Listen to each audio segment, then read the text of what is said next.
I'm Jonathan Knight and I'm here at the County Ground Derby on Monday the 15th of May 2017. I'm David Fisher, Derbyshire supporter, born in Chesterfield in 1965. Okay, thank you for that. Right, can we just go through some of your early memories of being a Derbyshire member? Well, I was watching Derbyshire a long time before I joined as a member, because of the problems of having to work and at school and so forth. Early memories of going to Queen's Park with my dad, and I didn't really know what was happening. I used to watch cricket a lot when he played, which is how I got into it. He played in Essex and Staffordshire leagues, and then we moved back to the Midlands. So really watching Derbyshire came more towards my teens really, when I had a bit more time. Then we got to Queen's Park when we come here.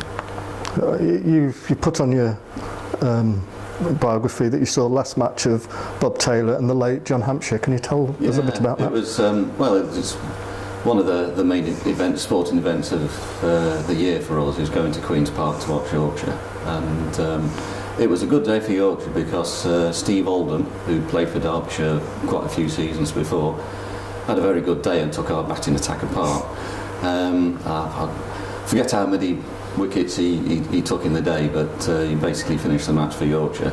And tea time on the balcony, there was Bob Taylor, even then with a distinctive mane, I think, white almost halo, and a distinctive smile to go with it.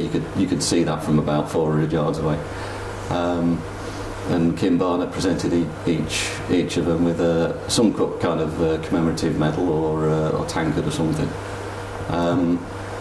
Then I think after that I was off to university. I didn't really see much cricket for the next 4 or 5 years. And what's your memories of seeing Stephen Fleming when he was? Yeah, I think possibly the best innings I've seen at Chesterfield, and most aesthetic for batsmanship, was watching Stephen Fleming when he played for Notts about 2009. It was brilliant.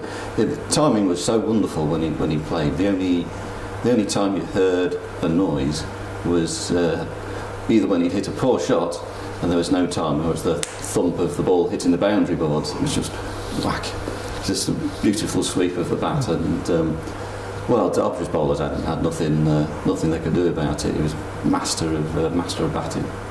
And also with the Derbyshire's recent failures in one day cricket, you've got memories of the Benson Hedges final. Yeah, the first final I'd been to.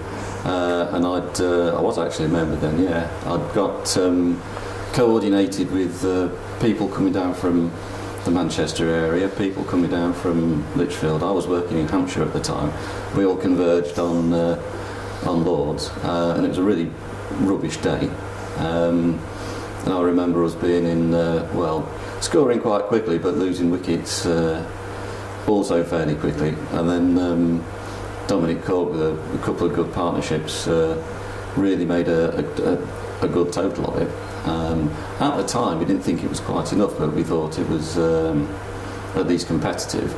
I think it's first really good innings that Cork had played, or certainly that I'd seen.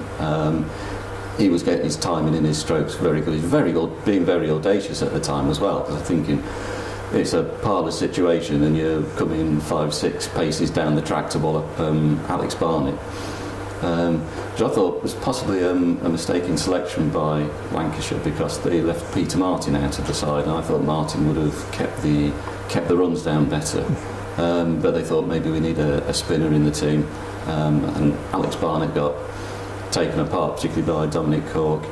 Good stand with Timo Gorman. I think Timo Gorman was unlucky because he was out when they came back from a rain break. He was out first ball after this rain break, or possibly, and then Carl Cricken really pushed. I think there were two young chaps, weren't they? They really pushed the scoring rate along and got it up to a decent total. Really good. Really, the fun thing about that is that Lancashire's fielding was poor at times, and they pushed for a run. The throw missed the stumps.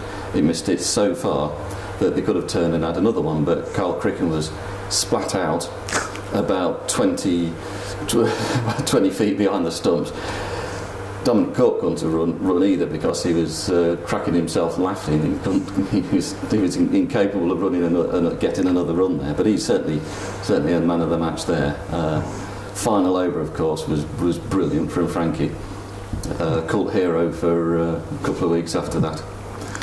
And there's one little story that cropped up with me dad. He discovered he got a bit of a barracking from somebody behind us because we'd got full picnic or something, and someone had said, "Oh, there's a southerner come with his stuff." So my dad had to turn around and say, looked at the bloke's badge which said Cutthorpe Cricket, and he said, "Well, what do you mean southerner? Ages since I've been to Cutthorpe, but I know the place." So they got talking, and he said his granddad used to umpire around the leagues there, and "Oh, what's his name?" says this fella. "Well, it's Tingy," which is not a common name. And he said, "Yeah, my wife's maiden name was Tingy." So he thought perhaps he discovered a long lost relative.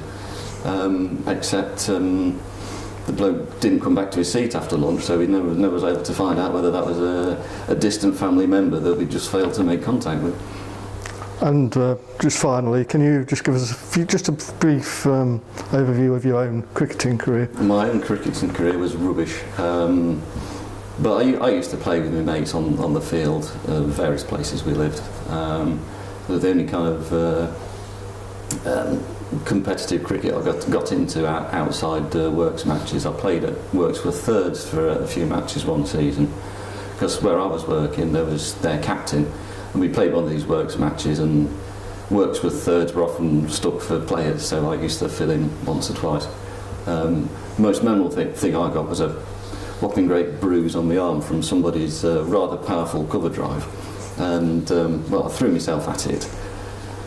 Didn't really make a very good at the catch. It stopped the ball, of course. I had a bruise which went all the way around my hand and halfway up my arm. I had my arm in a sling for 2 weeks, and I had to drive the kids back to Worksworth as well. That was quite an undertaking.